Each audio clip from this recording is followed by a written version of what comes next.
Hello,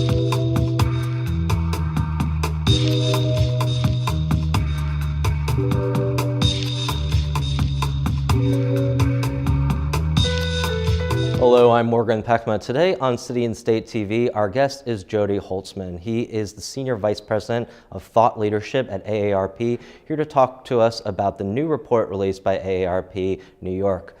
Jodie, thank you so much for joining us. Pleasure.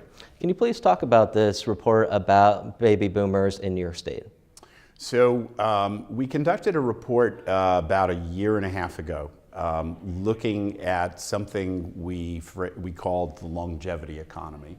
And we realized there was really not an apt description of economic activity that was generated by boomers and people over 50.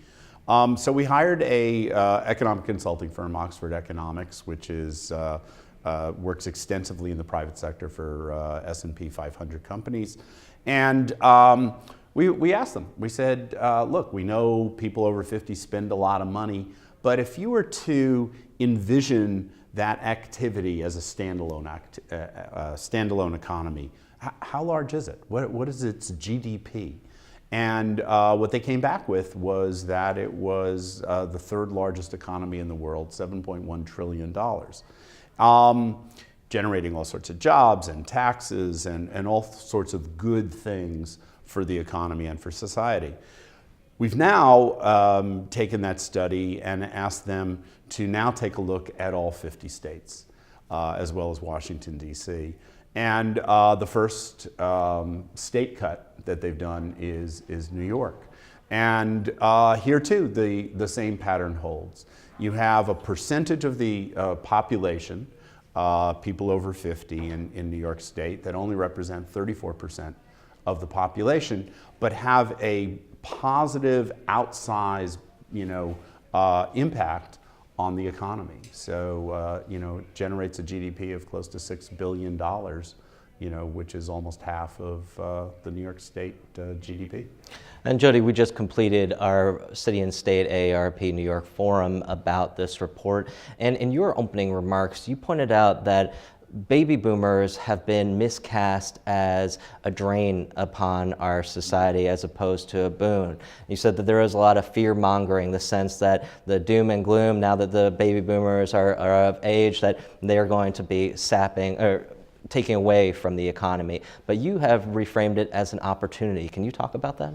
Right, yeah, my catchphrase is that it's only in Washington that addressing the unmet needs of over 100 million people is referred to as an unaffordable cost and financial burden. In the private sector, it's a completely different orientation. Addressing 100 million people's needs is called an opportunity. And it is fascinating that depending on which door you walk through for the conversation, the opportunity door versus the unaffordable cost and financial burden door, you get into a completely different set of issues, but you also see a different list of players. And this to me is really one of the most fascinating things.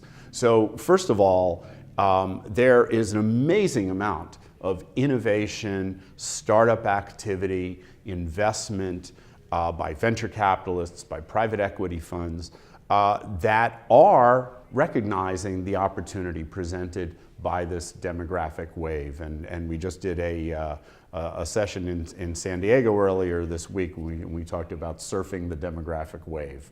And the companies that are doing that are not only further contributing to the economy, but they're coming up with technologies that, just like the internet, when it was discovered and created, nobody had any idea what the eventual implications of that would be for the economy, for our lives, for social relations, and business.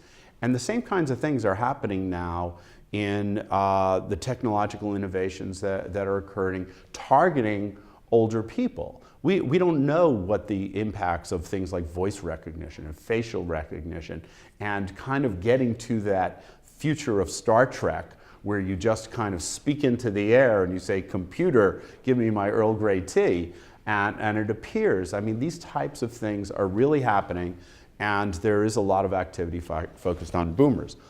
That's one aspect of it. The other aspect of it is that a lot of the conversation is just wrong from an economic standpoint.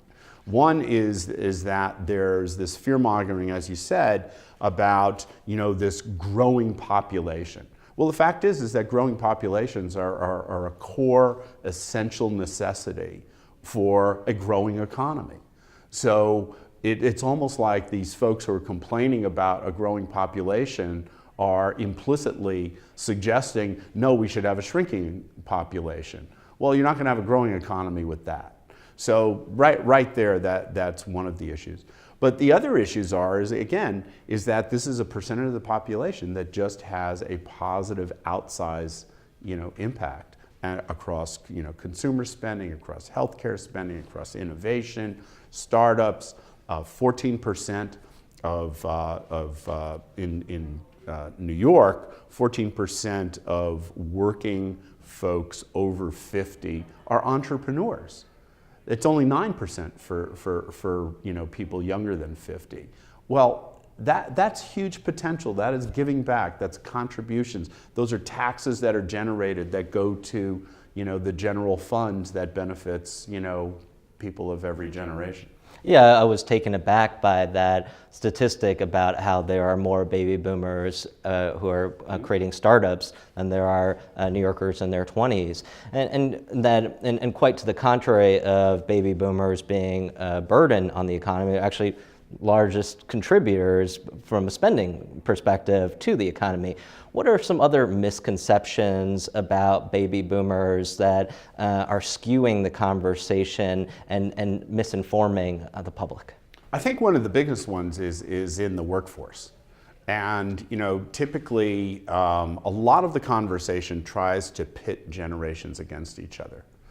And I don't know about you, but in my career, I greatly benefited by mentors who were older than I was. I mean, that was part of the definition of mentor. These were people who had experience, who had wisdom from that they had gleaned from that experience, and they were sharing that with me. And I, everybody I know, has had that. I, as a boomer, I try to do that with people on my staff and just younger people in general. It's part of my giving back. But here too, it's like from an economic standpoint, most analyses are based on scarcity. And the fact is that you have to turn that on its head. A friend of mine, Mark Friedman, who's the founder and CEO of an organization called Encore.org, which focuses on later life second career and or second chapter in a career, particularly around social entrepreneurship. Mark talks about it's not a scarcity economy, it's an abundance economy. And I think that the private sector, which all too often looks at things in a narrow way in terms of cost, will say, okay, the health benefits of this part of my workforce are costing me more than the health benefits of that part of my workforce. Maybe I'd be better off if they started to become a declining percentage of my workforce. Well, yeah, but then you also have intellectual capital that walks out the door that is gone.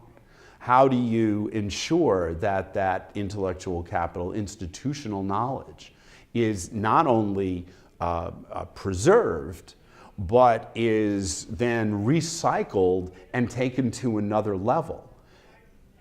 Understanding how to engage older workers in that way, experienced workers in that way, is going to go directly to your bottom line. It's going to help with efficiencies, it's going to help with competitive advantage, competitive differentiation. Those are all things that, just as business strategists, and I come out of strategy consulting, that business strategists think about in every other area, there's a definite blind spot here, and therefore it's an opportunity. I mean, my experience certainly reflects your own, the importance of mentoring and helping my professional life, the importance of institutional knowledge. Of course, that's essential in journalism, my field. And then also from a personal standpoint, I know my grandparents had such a great effect upon my maturation, upon fashioning my worldview, and this multi-generational input within the home is so important in building us as people.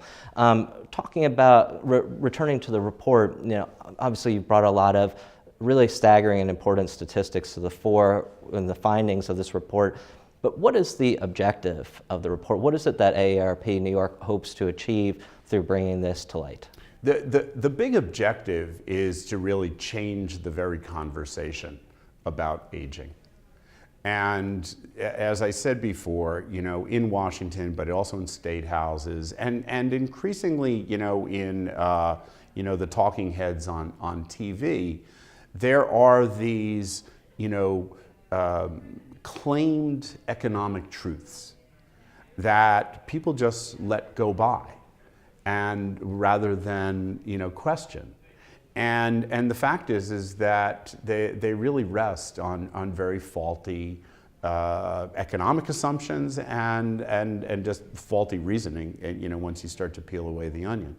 But it's really to move the conversation from the clear challenges that any state, any county, any city, and the country as a whole faces with any kind of demographic change. And this is just another demographic change. There are absolutely challenges. But to start to frame the conversation around the upside of longevity. And that is part of the conversation that has been missing, and we want that front and center. Because my group at AARP, my group's mission is to find ways for AARP to stimulate innovation in the marketplace that'll benefit people over 50. And even for the private sector, it's not always intuitive to them what the business opportunity is. Within 30 seconds, though, they get it.